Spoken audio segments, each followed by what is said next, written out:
Hey friends, this is a lo-fi let's play with me, Lee Alexander. I thought that in honor of the revival of the Sierra label by Activision recently, we'd go back in time to a historical event in 1980, which would be the release of Sierra's first adventure game, Mystery House. It was also known as the first adventure game that featured graphics.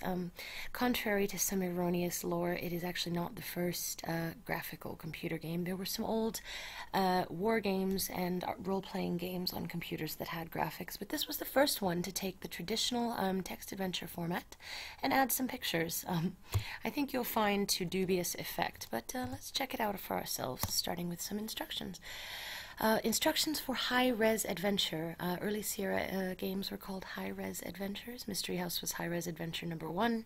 I believe The Wizard and the Princess was high-res adventure number 2. Is one of the most fascinating and challenging games available for your Apple computer. Apparently, one of the interesting things about this game is that people were so focused on graphics that there are a lot of typos. It may take hours to move and weeks to solve a puzzle, as advertised herein. Taking hours to move and weeks to solve puzzles was, of course, a selling point in the text adventure days when file sizes were quite small and they had to make games last through profound challenge rather than tons of content. This takes place in an old house with many rooms. As you enter the house, 7 other persons will be in the living room. Spoiler alert. Eventually, they are dispersed throughout the house, and you start finding them dead. Well, I think hearing this information up front has already taken a lot of the wind out of the mystery. You must find the killer before he or she ends up killing you. You progress through the house by providing 2-word commands, which usually contain a verb and then a noun, but aren't always in that order. Examples are water on and open door. If a set of words doesn't seem to be working, try different terminology. If you should find a staircase, you may try upstairs or go stairs. Some of the actions you can take are get, drop, go, look, read, climb, move, hit, kill, etc. Wow, see about that. You may go in the directions north, south, east, west, up or down. That's pretty standard for text adventures of the time. I think we're ready to take this one on, folks. In general, the top of the screen is north. This game promises that, but that's rarely the case, as you'll see when we explore this counterintuitive geography. So these are some pretty standard commands that common to games at the time. A note of caution. Carrying more than one note may be confusing as the computer will arbitrarily decide which one to read or drop. So we know there are several objects called note in this game and that we shouldn't have more than one at a time. Okay, if your copy should ever fail to load or get munched by a hungry disk drive, send it with $5 to Online Systems, 36575 Mudge Ranch Road, Coarsegold, California. I don't assume that that's still the address of Sierra, but, small steps, small beginnings. At the start of the game, there will be 7 other people in the house with you. Their names, occupation, and hair color are as follows. We have Tom, a blonde plumber, Sam, a brunette mechanic, Sally, a redhead seamstress, Dr. Green, a brunette surgeon, Joe, a brunette gravedigger, and Bill, a blonde butcher, and Daisy, a blonde cook. Not sure why the hair colors are relevant, but we like that my friend Andy pointed out on Twitter the other night that by virtue of being a doctor, Dr. Green is the only character who seems overtly deprived of a gender. It's interesting. Start to begin play. Mystery House was inspired by Ken and Roberta's experiences with Colossal Cave Adventure, which of course is the granddaddy of adventure games and was text only. It too, oh no it doesn't, I'm thinking of something else. Yeah, so no, the Zork begins outside of a house with a mailbox, so I was tempted to look around for a mailbox here, but there isn't one. Actually, this entire area is useless. We can wander into the forest, but that's a bad idea. So let's just go right up the stairs to the front porch. Interestingly, so now we have graphics. We see a mat and a door, but look mat, look doormat. It's not an understood object in this game. I was hoping I could move it or look for a key, but it's just there for window dressing. Open door. Let's see. Okay, and go door. The door has been closed and locked. Wow, that's usually how I like my invitations to mystery homes to begin. And as you can see, here are all the people. We have 1, 2, 3, 4, 5 men and 2 women. So, unfortunately, I think Dr. Green is a man, and Sally and Daisy are the ladies. Let's try to talk. Hey, Sally. I don't understand what you mean. Speak? Nope. Talk? People? No, I guess this party is not getting off to a good start here, so everyone looks pretty identical and isn't up for conversation. Let's check out this conspicuous note. Read note. Valuable jewels are hidden in this house. Finders keepers. Wow.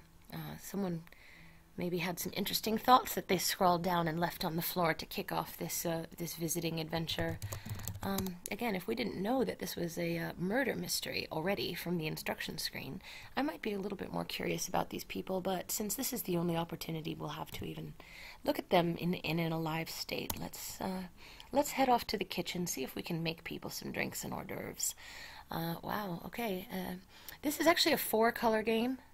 The colors are pink, or are green, purple, white, and black, interestingly enough. So whenever I come to a new house, I like to see what's in their kitchen cabinet.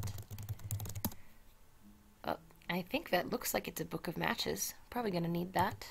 So we'll take the matches. And look room to return to a view of the room. We can see a bunch of things in here that aren't accounted for in the room description. And one of the major strengths of text adventures is that the room description is a designed experience designed to sort of get the player to focus on objects that are important for them to interact with. We're told about a refrigerator, stove, and cabinet, but we also see a door, a sink, and a window, interestingly enough. I think it's going to take a long time for games to sort of learn how not to confuse the player with graphics. I happen to know that's called a pitcher, but it doesn't understand if I call it by other names like jug. So, actually, despite the fact that it's not mentioned in the room description, the sink is crucial to succeeding at this game, which we'll understand why in a minute. But rather than mention the sink as it mentions the other objects, and the stove is not, as far as I understand, relevant to the gameplay at all. So already we're finding graphics are actually starting to distract from the strengths of text games rather than to enhance them. So here's another example. There is a butter knife here. Take knife. And I don't see it here. There is clearly a knife, but unless we call it by its proper name, which everyone knows butter knife is one word, we won't be able to take it.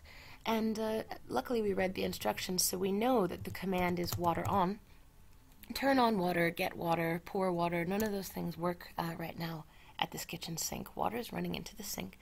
And, and it's getting dark. So we actually only have a limited number of moves in the beginning of this game in order to sort out a solution for permanent illumination. Otherwise, we'll be left carrying matches from room to room until they run out, which, believe me, that's an infuriating experience. So let's get some water.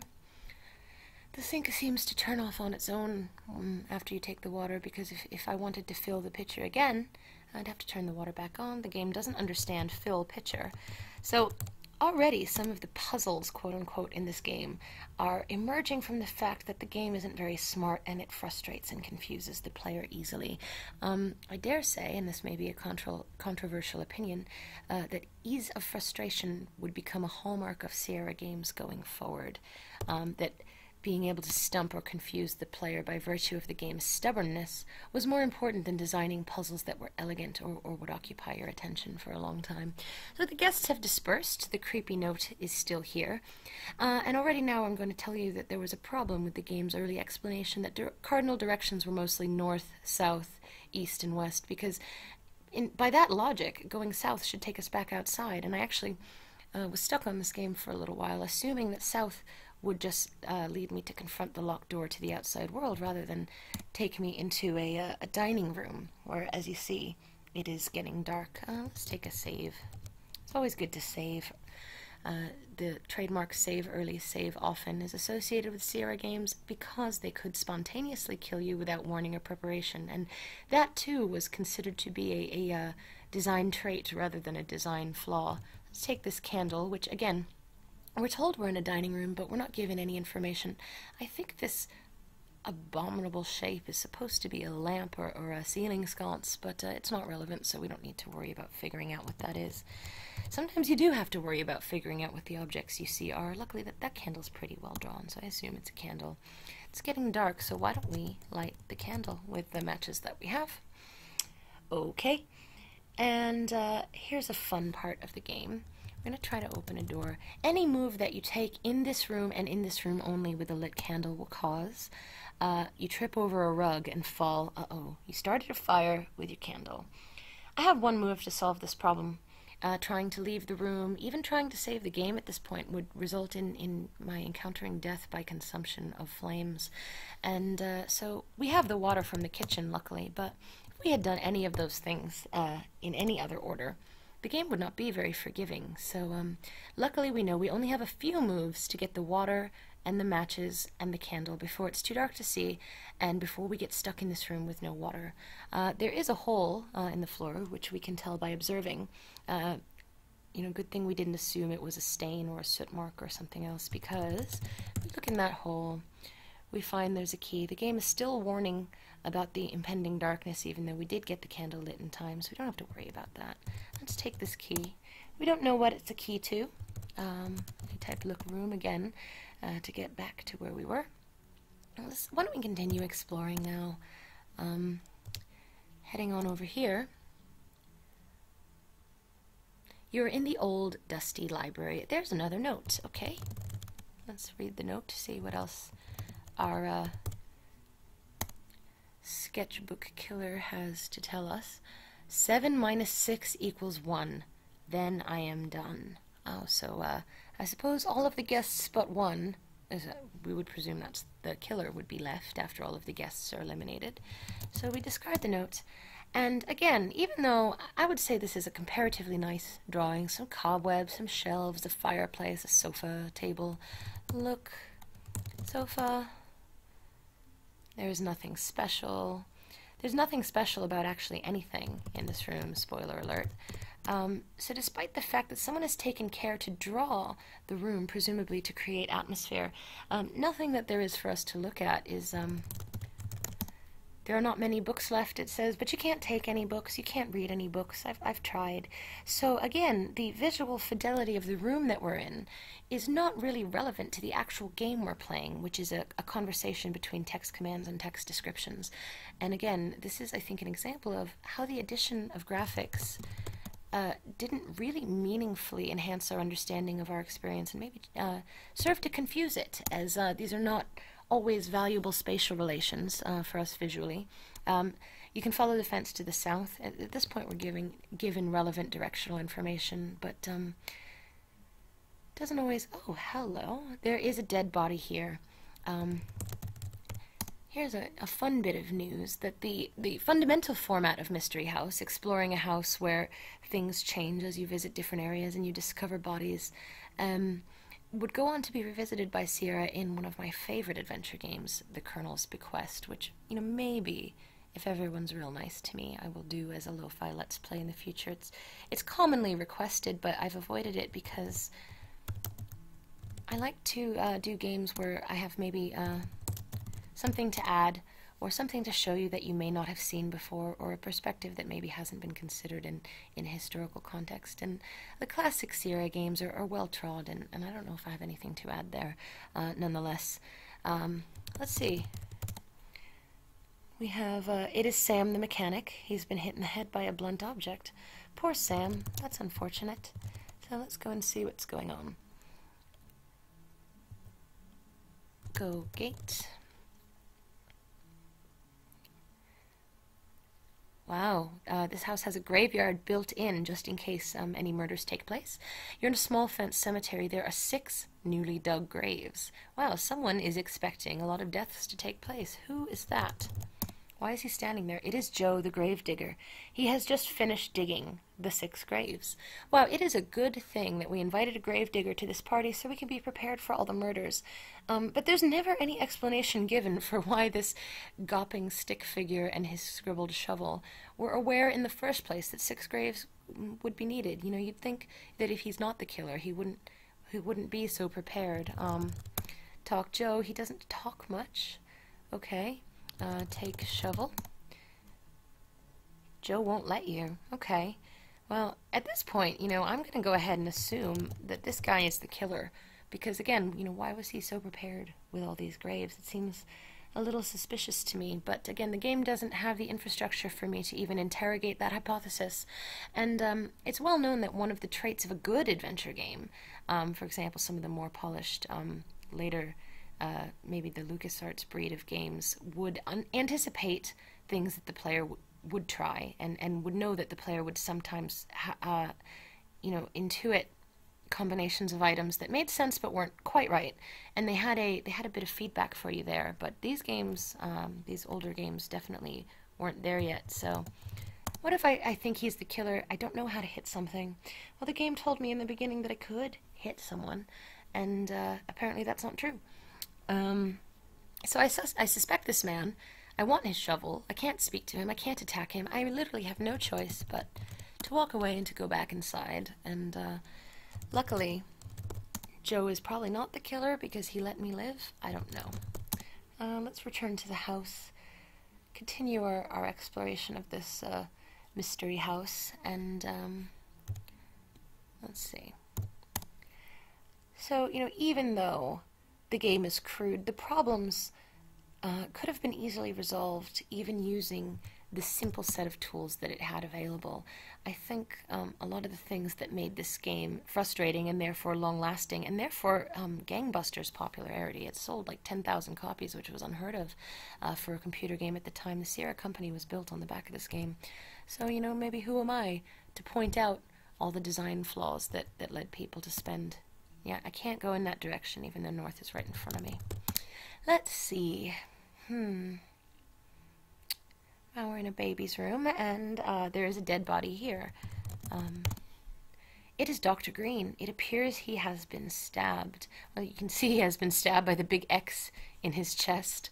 What were you doing in the baby's room, Dr. Green? Let's continue exploring.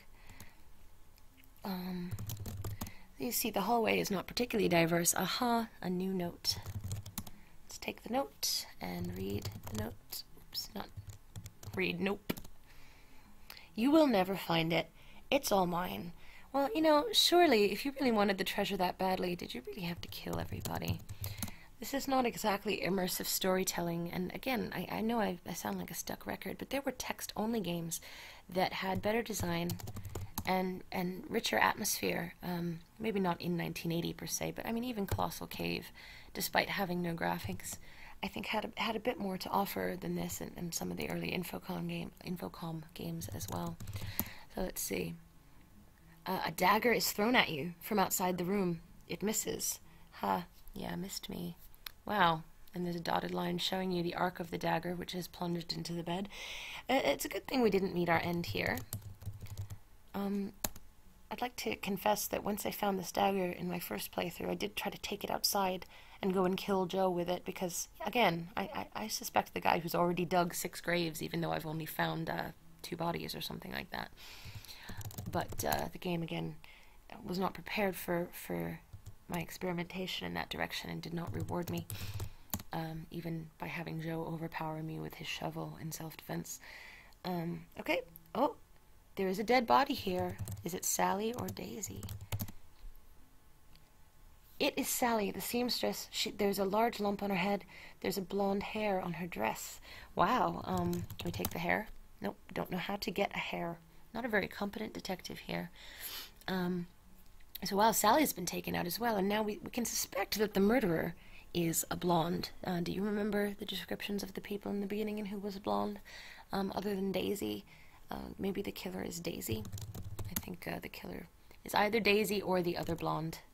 So we can't continue in this direction, but there is more to do. Let's see.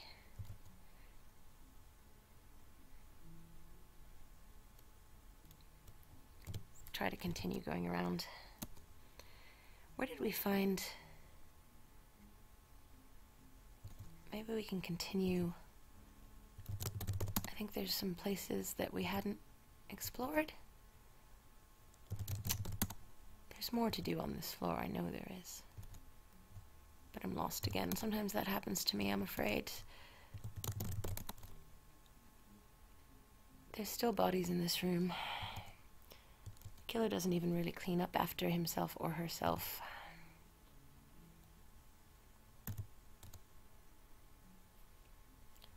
Go door. And wait, I'm just going to catch us up here. Still looking around, so here's a note. East, east, north. I don't want to go to the stairway right now. Oh, we're in another cool room, a study. Look, picture. It's nice, but not exactly my cup of tea. Thanks for the look, though. Wow, so, thanks with an X. Wow, I feel really, negged by this game at this point. Look, desk. Nothing special about the desk in the study. Okay, east. How many more dead people are there? Oh, it's the chef. Was there a chef? It looks like a chef to me. He wore his chef's hat to this party, even though I don't think he was catering. It is Bill the Butcher. He has been strangled with a pair of pantyhose. Wow, I think maybe this is meant to imply the gender of our killer. So I suspect Daisy, do you? Look, wall. See what else we got. There's nothing special. So, spoiler alert. We're meant to understand that this thing on the wall here, this sort of slot with a square poking out of it, is a towel. And as far as I can understand, I needed a walkthrough to even understand that that item was present in this room. There's no other way to have the game inform you that there is a towel in this room that you can get. Wonderful. Take a shower. Thank you. I love to feel clean. That's much better. I wonder why you can do that. If you're to take a shower in the Colonel's Bequest, that's one of the ways that you can die in that game. And I was sort of half expecting we'd be rescued from this merciless journey by a entertaining shower murder, but go door. So let's use our butter knife on the picture is loose. We have made the picture come loose. Wonderful. That's not something that it would have occurred to me to do either, because most of the games, most of the objects in these rooms are non-interactive, so it's really just a shot in the dark about what you can interact with and what you can't. So now we press this button. Part of the wall opens and we have a secret passage. I don't even feel very gratified by discovering it, because, you know, in order to enjoy experimenting in an adventure game, there has to be some trade-off, some reward for your experimentation, and nowhere else in the game was I rewarded for trying to examine objects in the room. This would have been an entirely just a fluke of luck. I would have had to have tried everything possible. So let's enter the secret passage. We're getting to the end of our time here as we get shut into the wall without warning, and we find ourselves in a musty crawl space. But I've done a lot of the heavy lifting for you, so if you want to visit virtualapple.org yourself and try your hand at Mystery House, you can do it. It is an important historical artifact, and we're really glad that the Sierra label is back in the world, and I do have fond feelings for a number of the Sierra games, but interestingly, the more I explore the adventures of the early 80s, and the more I closely monitor the mechanical implications of the advent of graphics upon text adventures, the more I feel like Sierra had some contemporaries that it probably could have learned a lot from, and that I'm not sure if success by frustrating the player so deeply that it took them forever to finish your game, maybe that was a viable business strategy, but maybe not so much of an important or excellent game design development. And a lot of times people ask, you know, what happened to the great adventure games? And I miss those excellent old games. And, you know, perhaps there's a reason why certain design philosophies, such as frustrating the player or arbitrarily killing them, didn't thrive in the long term as computers began to reach more and more households. Perhaps it isn't so desirable to go back to the time when that quantified design wisdom.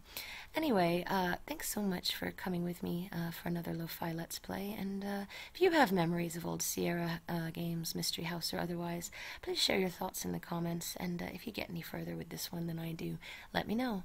Thanks, and see you next time. Bye!